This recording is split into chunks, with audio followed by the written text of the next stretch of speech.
Ladies and gentlemen, welcome again to the Word of the Day podcast. I'm Jamie Silva, and if you were hoping to hear a useful word get pleasantly explained, you've come to the right place. That place being the Rav4 Studios, where we are ready to jump right into it. Today's word is ubiquitous. This adjective refers to something that is ever-present. It's seen and heard everywhere, and is probably inescapable. The online definition agrees, saying, quote, present, appearing, or found everywhere, unquote. Ironically enough, ubiquitous itself is not ubiquitous, though perhaps this show will help a little bit. Now, this word is usually used hyperbolically because very few things are literally everywhere or impossible to get away from. I, for example, could say that Google's self-driving cars are ubiquitous in Mountain View because I see them quite frequently and in many locations. But of course, they aren't visible on the roadways absolutely all of the time. But if I'm trying to make the point that I see them a lot, then I'll probably say that they are ubiquitous. The etymology here is revealing. Ubiquitous comes pretty directly from the Latin word ubique, which means simply everywhere. Though actually, when I used to take Latin in high school, I always saw ubique in like a battle context, when the Romans, usually under the command of Julius Caesar, and usually facing off against the Gauls or barbarians as the case may be, would find themselves under attack ubique, from all sides or on all sides. And I like this imagery because it captures the sense that ubiquitous things aren't just commonly seen or heard, they kind of beset you. Beset coming from episode 6, by the way. They are hostile forces that seem to assail you from every side. Ubiquitous doesn't always have this connotation, but you will see it frequently because when people don't like something, it seems more common than it really is, and it may feel like it's out to get them. A couple other usages you might see commonly that don't fit exactly under this umbrella are, first, references to modern technologies and conveniences, which, compared with a few years or decades or perhaps centuries ago, were unheard of.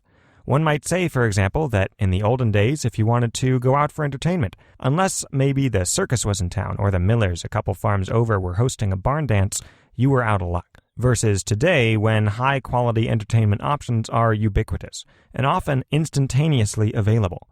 Or, in another example, just a few years ago, podcasts were a rarity, but now they are fast becoming ubiquitous in people's media libraries, or so I hope.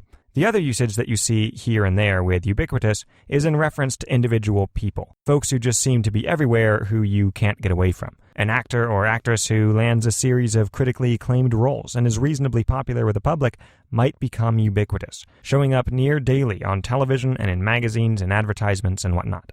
Also, you could just know people in your own life who you run into so frequently, probably much more often than you'd like, that in frustration you might describe them as ubiquitous.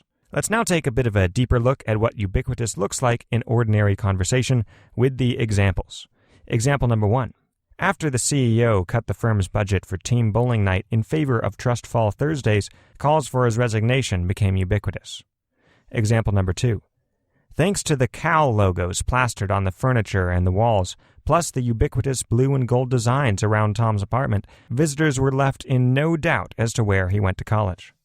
Example number 3.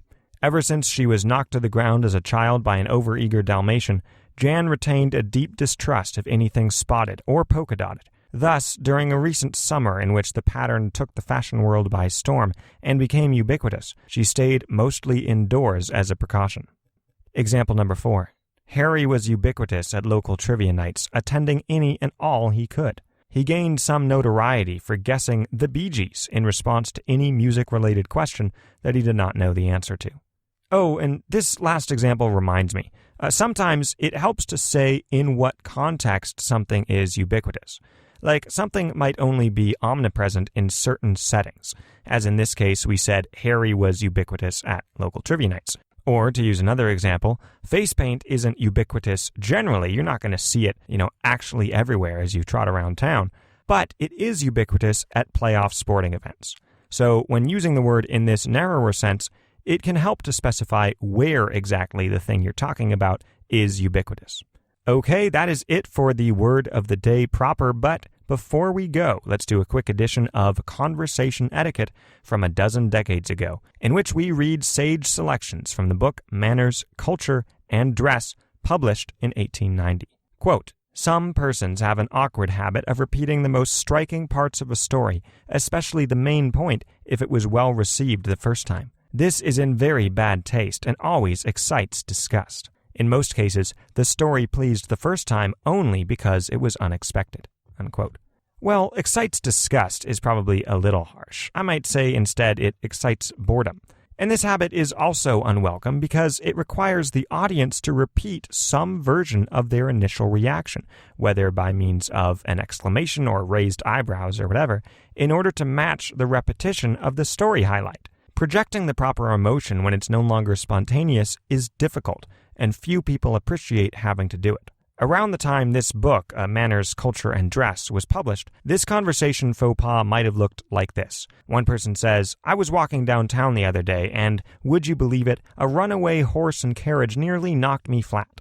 And the friend says, "Goodness gracious, did it really? How terrible." And the person says, "Yes, truly, I was nearly knocked flat, you see, trampled by that out-of-control horse." And their friend has to say, "Right, yes, as you said, what a fright you must have had." And the first person says, yes, and the most frightening part was when I thought, this is it, I'm going to perish at the hooves of a runaway horse." And at this point, their conversation partner is probably exhausted and will say, "Well, carriage accidents are rising rapidly in the city. They seem to be ubiquitous these days. Anyway, cool story, my good man. I must bid you good day." And they rush off, happy to have escaped the possibility of yet another repetition, especially if someone else walks up who hasn't heard the tale yet. So I think this is undeniably some sound conversation advice. And if you do have this habit, you can take comfort in knowing that people also struggled with it many, many decades ago, and honestly probably as far back as people were telling any stories at all. Okay, that is it for the show. Thank you very much for listening. We hope you enjoyed the program. And if you want to help the show grow, become ubiquitous and inescapable, a great way to do that is to tell a friend. This has been the Word of the Day podcast. I'm Jamie Silva, and we'll see you next time.